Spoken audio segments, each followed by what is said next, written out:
भगवान कृष्ण के 20 सर्वश्रेष्ठ उद्धरण जो जीवन के प्रति आपका दृष्टिकोण बदल देंगे। कृष्ण ने अर्जुन को ज्ञान से अवगत कराते हुए जीवन के कुछ सबसे बड़े सबक दिए।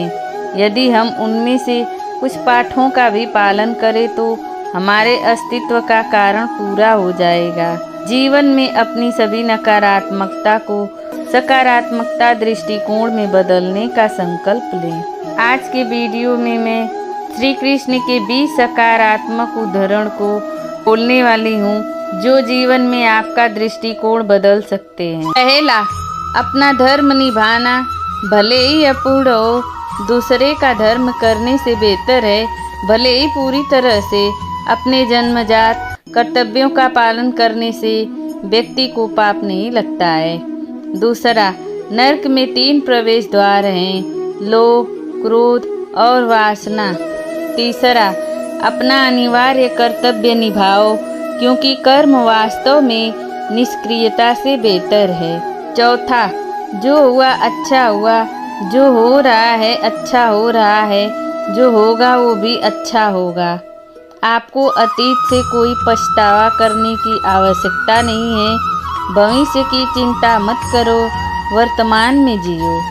पांचवा, परिवर्तन सृष्टि का नियम है। जिसे तुम मृत्यु समझते हो वह वास्तव में जीवन है। एक उदाहरण में आप करोड़पति हो सकते हैं और दूसरे उदाहरण में आप गरीबी में डूब सकते हैं। छठवां, यह शरीर तुम्हारा नहीं है, न तुम इस शरीर के हो। शरीर अग्नि, जल, वायु, पृथ्वी और आकाश से बना है और इन तत्वों में विलीन हो जाएगा, लेकिन आत्मा तो अस्थाई है। तो आप कौन हैं? सातवां, डर नहीं जो वास्तविक नहीं है, वह न कभी था और न कभी होगा। जो वास्तविक है वह सदैव था और उसे नष्ट नहीं किया जा सकता।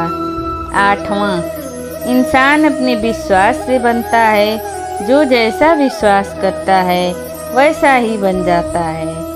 नौवां, जब भी धर्म का ह्रास होता है जीवन का उद्देश्य भूल जाता है। मैं स्वयं पृथ्वी पर प्रकट होता हूँ। मैं हर युग में अच्छे की रक्षा, बुराई का नाश और धर्म की पुनः स्थापना के लिए जन्म लेता हूँ। 10वां, वही मुझे प्रिय है जो न सुख के पीछे भागता और न दुख से दूर रहता है, न शोक करता है, न लालसा करता है, वरन वस्तुओं को जैसे होता है वैसे ही आने जाने देता है। 11वां, जिस प्रकार पूरे ग्रामीण इलाके में बाढ़ आ जाने पर जलाशय का कोई उपयोग नहीं होता, उसी प्रकार उस प्रबुद्ध पुरुष या महिला के लिए जो हर जगह भगवान को देखता है धर्म ग्रंथ बहुत कम उपयोगी होते हैं। 12वां, जो पहले जहर जैसा लगता है लेकिन अंत में अमृत जैसा स्वाद लेता है, यह सत्व का आनंद है जो अपने आप में शांत मन से पैदा होता है। 13वां, जब ध्यान में महारत हासिल हो जाती है तो मन हवा रहित में दीपक की लौ की तरह अटल रहता है। 14वां, आपको काम करने का अधिकार है लेकिन काम के फल का कभी बहिष्कार के लिए कर्म में संलग्न नहीं होना चाहिए, नहीं तुम्हें निष्क्रियता की लालसा करनी चाहिए। 15वां, अपना कार्य हमेशा दूसरों के कल्याण को ध्यान में रखकर करें। ऐसे कार्य से ही जनक को पूर्णता प्राप्त हुई। अन्य लोग भी इस मार्ग पर चल पड़े हैं।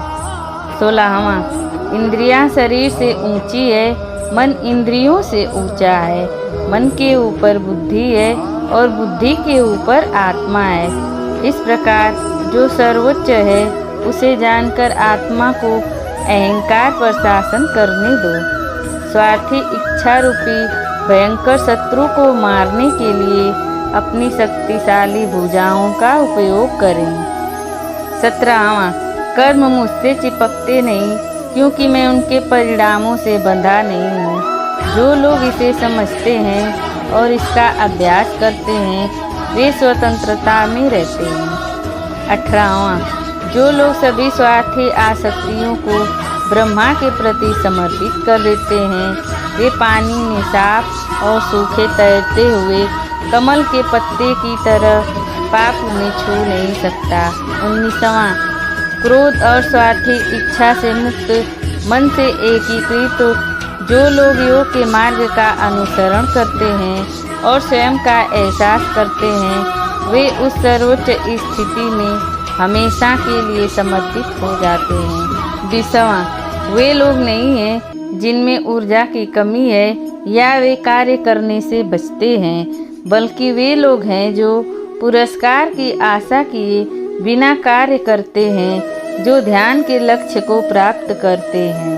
आपने पूरी वीडियो देख लिया है तो प्लीज़ वीडियो को लाइक कर देना और प्लीज़ मेरे चैनल को सब्सक्राइब कर देना और एक प्यारा सा कमेंट कर देना।